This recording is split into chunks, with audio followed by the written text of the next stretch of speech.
everyone. In the previous class, we were doing the tense and we have already completed simple indefinite and present continuous tense. Now today we will start with present perfect tense. Present perfect tense की identification क्या होती है? उसमें last में क्या लगा हुआ होता है? चुका हूं या फिर चुकी हूं. जैसे मैं खाना खा चुकी हूं. वे बाजार जा चुके हैं. This is the basic identification of present perfect tense. Now we will start with affirmative sentence. Affirmative sentence से स्टार्ट करेंगे एंड एफर्मेटिव सेंटेंस में पहचान ये होती है जो हम फॉर्मूला यूज करते हैं सब्जेक्ट प्लस हैज और हैव. किसका यूज में लेते हैं हम? हैज और हेल्प. हेल्पिंग वर्ब क्या आती है? हैज और हैव. हैज आता है आपका सिंगुलर के साथ. हैज आता है किसके साथ? सिंगुलर के साथ. आई हैव आता है आई यू और प्लूरल के साथ. जितने भी प्लूरल हो गए वी दे, इनके साथ हम किसका यूज करते हैं? एंड इसमें हम यूज करते हैं वर्ब की थर्ड फॉर्म. अगर मान लीजिए गो वेंट गॉन है तो ये फर्स्ट हो गई, सेकंड थर्ड. हम कौन सी फॉर्म यूज करते हैं? थर्ड फॉर्म यूज करते हैं. एंड देन उसके बाद ऑब्जेक्ट. उसके बाद हम किसका यूज करते हैं? ऑब्जेक्ट का. अब इसी सेंटेंस को हम ट्रांसलेट करेंगे आई. आई के साथ मैंने क्या बताया आपको? हैव. खाने की eat. Eat ate eaten. I have eaten the food.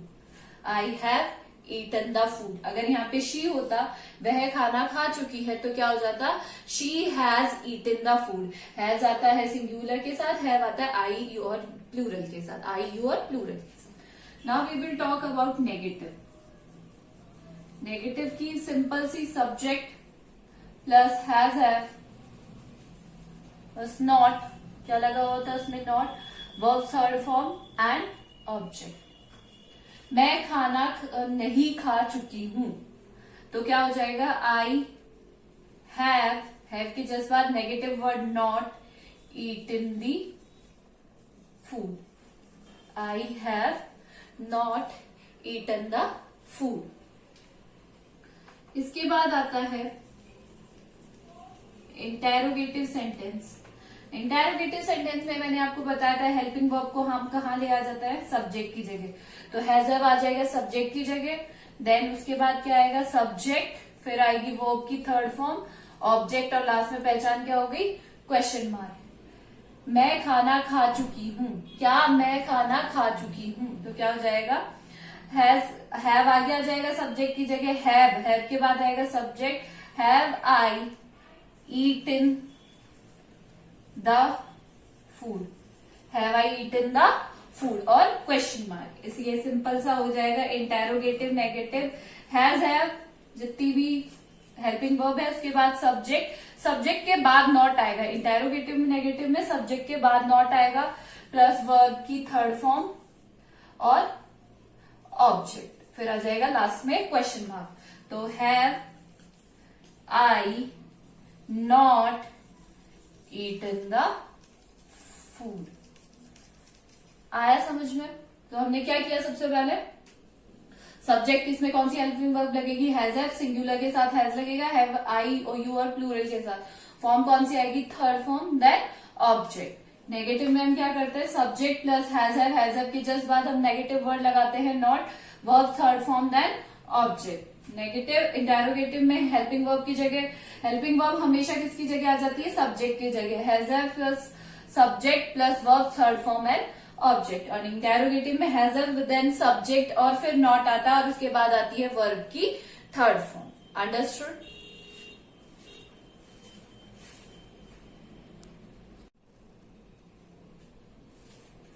इसके बाद हम करेंगे present perfect continuous tense. Present perfect continuous tense is as similar as present continuous. Present continuous की जैसे रहा हूं, रही हूं, बट इसमें क्या होता है, आपको टाइम गिवन होता है। क्या गिवन होता है इसमें? टाइम गिवन होता है। So the basic structure is, जैसे मैं सुबह से यह किताब पढ़ रही हूं। मैं सुबह से यह किताब पढ़ रही हूं, तो यहाँ पे मेरे पास क्या गिवन है? टाइम गिवन है। यहाँ पे हमारे पास टाइम गिवन होता है, तो अगर इसको हम एफर्मेटिव में कन्वर्ट करते हैं, so the rule is that applied is subject plus have will remain same as present perfect, but यहां पर हम किसका यूज करेंगे? बीन का। हैज बीन और हैव बीन। उसके बाद हम वर्ब की फर्स्ट फॉर्म में आईएनजी यूज करेंगे। क्या यूज करेंगे? उसके बाद हम वर्ब की फर्स्ट फॉर्म में आईएनजी, उसके बाद ऑब्जेक्ट, उसके जस्ट बाद क्या आएगा? ऑब्जेक्ट, और यहां पर सिंस या फॉर, और उसके बाद सिंस या फॉर के बाद आएगा टाइम। अब सिंस और फॉर का यूज ये होता है कि सिंस यूज होता है डेफिनेट टाइम के लिए, जब हमारे पास एग्जैक्ट टाइम होता है, डेफिनेट टाइम, या फिर हम कहेंगे पॉइंट ऑफ टाइम गिवन होता है जब हमारे पास एग्जैक्ट, तो हम किसका यूज में लेते हैं? सिंस का। किसका यूज लेते हैं? सिंस का। और फॉर का यूज लेते हैं इनडेफिनेट टाइम के लिए, या फिर इनडेफिनेट टाइम, या फिर पीरियड ऑफ टाइम, जब हमें एग्जैक्ट टाइम पता नहीं होता है, तो हम किसका यूज में लेते हैं? फॉर का, सिंस का, डेफिनेट टाइम के लिए। मैं अब इसी सेंटेंस को करेंगे आई के साथ मैंने बताया था हैव लगेगा, हैव बीन। क्या कर रही हूं? पढ़ रही हूं। रीडिंग, रीड में क्या लगाया हमने? आईएनजी। रीडिंग, क्या ऑब्जेक्ट क्या हो गया? यह किताब, दिस बुक। अब सुबह से, सुबह तो एक बार ही होती है, तो हमारे पास क्या है? डेफिनेट टाइम है, तो क्या यूज में लेंगे? सिंस। सिंस कब से पढ़ रही हूं? Since morning. Since morning. अगर मैं कहती मैं 2 घंटे से यह किताब पढ़ रही हूं, तो क्या आता? I have been reading this book for 2 hours, क्योंकि 2 hours तो कभी के भी हो सकते हैं। It can be in the morning, it can be in the afternoon, in evening also, and in night also. तो हम क्या यूज में लेंगे? सिंस का, जब हमारे पास डेफिनेट टाइम होता है, और जब हमें एग्जैक्ट टाइम नहीं पता होता है, वी यूज फॉर। सिंपल सा नेगेटिव में हम क्या करेंगे? सब्जेक्ट प्लस हैव के जस्ट बाद हम नॉट का यूज लेंगे, उसके बाद बीन आएगा, देन वर्ब की फर्स्ट फॉर्म में ING, object, since, for and time, जो टाइम गिवन है आपके पास। Understood? Now the sentence, I have not been reading this book since morning. I have not been reading this book since morning. Understood? तो not कब आएगा? have और been के पहले, बीच में, सॉरी, कब आएगा? have and in the mid of have and been के बीच में आएगा। अब बात करेंगे हम इंटेरोगेटिव की। इंटेरोगेटिव में क्या करते हैं? हैज हैव है तो आगे आ जाएंगे, सिंपल सा। हैज हैव कहाँ आ जाएंगे? हेल्पिंग वर्ब आगे आ जाएंगे, बट उसके बाद आएगा सब्जेक्ट, उसके बाद बीन आएगा। सब्जेक्ट के बाद बीन आएगा, ये नहीं है कि हैज हैव के जस्ट बाद बीन आ जाएगा, no. Been will come after subject, then verb first form I N G, then object, since, for and time. तो क्या हो जाएगा? Have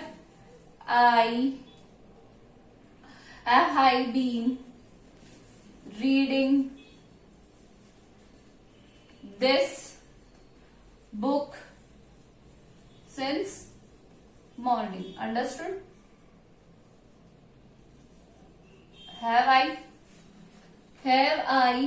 been reading this book since morning? अब बात करें इंटेरोगेटिव नेगेटिव की, तो हैज हैव आएगा, उसके बाद आएगा सब्जेक्ट, फिर आएगा नॉट, नॉट के बाद क्या आएगा? Been, and verb first form I N G plus object, since, या फॉर, और उसके बाद आएगा टाइम। मतलब कहाँ आएगा, हैज, हैव के बाद सब्जेक्ट आएगा, देन नॉट आएगा, been, verb first form I N G, object since and time.